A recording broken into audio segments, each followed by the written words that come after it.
welcome.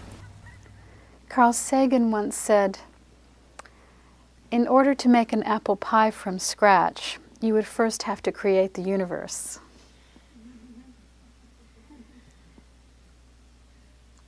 Krishna said in the Bhagavad Gita, I am the water and its taste. And my teacher used to say, I am the stars and the shining of the stars.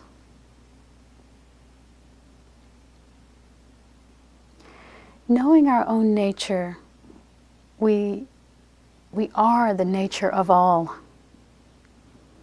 We're at home in this universe. It's all our own. It's our own playground. And all the characters dancing around are all just emanations of our own essence in its most fundamental sense, the creative power that is blazing all of this. In our quiet, we just tune into that creative power.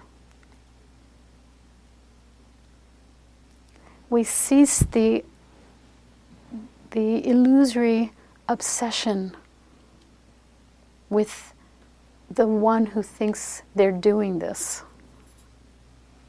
This sense of somebody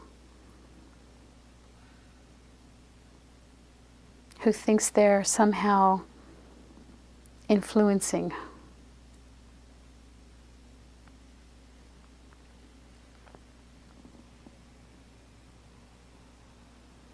And who feels separate.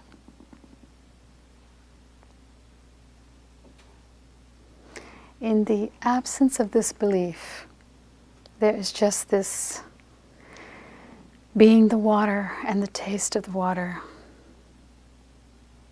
being the shining of the stars or the shining of the moon,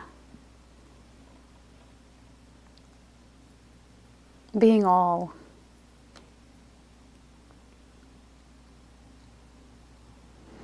You are no longer a stranger in a strange land.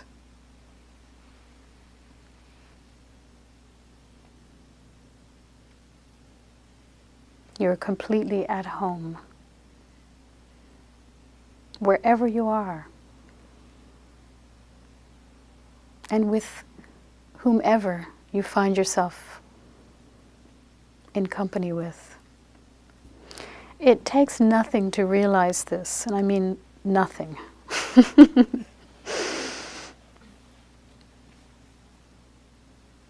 It is already so. You don't have to strain to realize it. You just have to shut up about it. Okay. I'm a person who has moved quite a few times, and so have my friends, and so it's a really nice idea to be home, sitting in a folding chair or wherever you're at on vacation. Yes.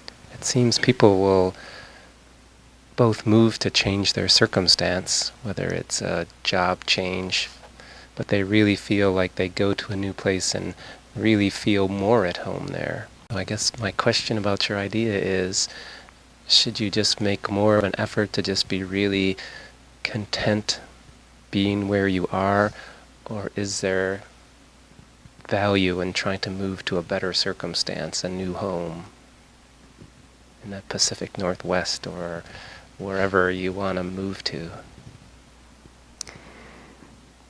My recommendation is to make wherever you are the holy place. Now, having said that, there may be certain pulls that are just very natural for your particular expression. You may feel a pull to some particular place for some certain reason. But every step of the way can be infused with this sense of holy space. It's only our presence that makes a place holy. That's it. You could go to some holy mountain and be lost in your madness And that's what you'll experience, madness. Or you could be, as I have been, in the middle of one of the worst places in Calcutta, and in a room with a teacher of mine in the 70s, whose very presence just lit the place up. In this tiny room, down a rat-infested alley.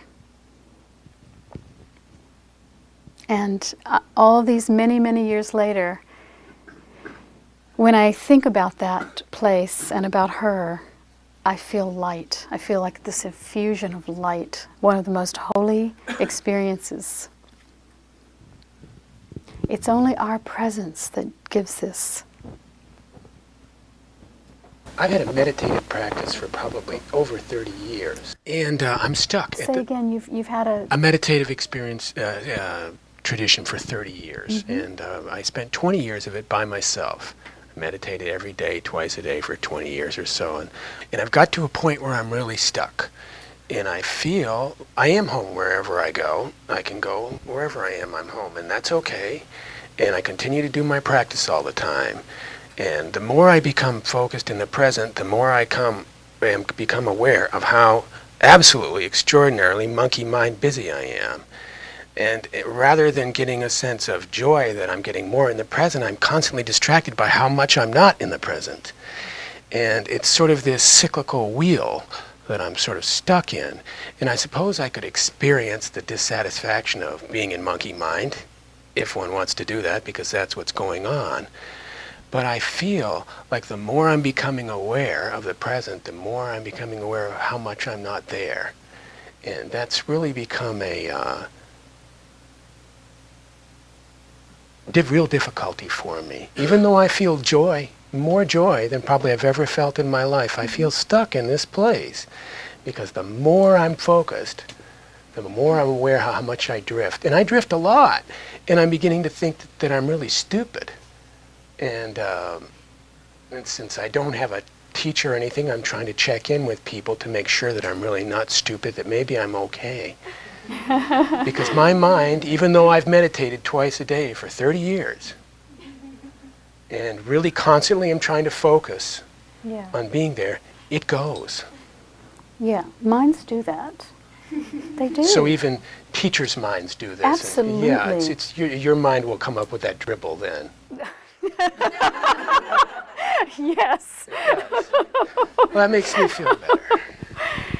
So, what is it that is not jumping around? What is it that isn't going anywhere? Well, into the mic.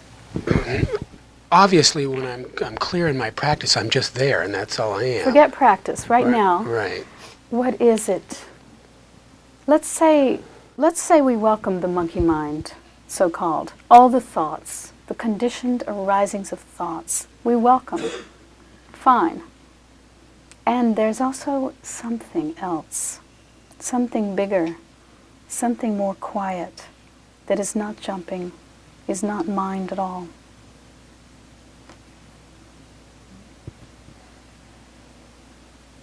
Yeah, I understand you. What you're saying. Yeah.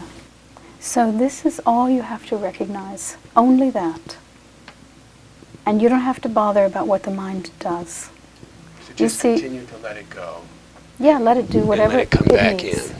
Whatever it wants to do, let it do. Don't trouble with it. Don't bother. Let it jump around if it needs to jump around. But you stay, your awareness stays at ease in that which is not fighting with the mind, is not entering into the story. You see, so often meditators are trying to work with their mind. They're trying to make it slow down, or better yet, stop thought altogether. People have an idea that no thought is somehow connected to awakening. People often have this idea. Perhaps I have that idea, and perhaps that's where I'm in error. Yes, and that I had that same idea.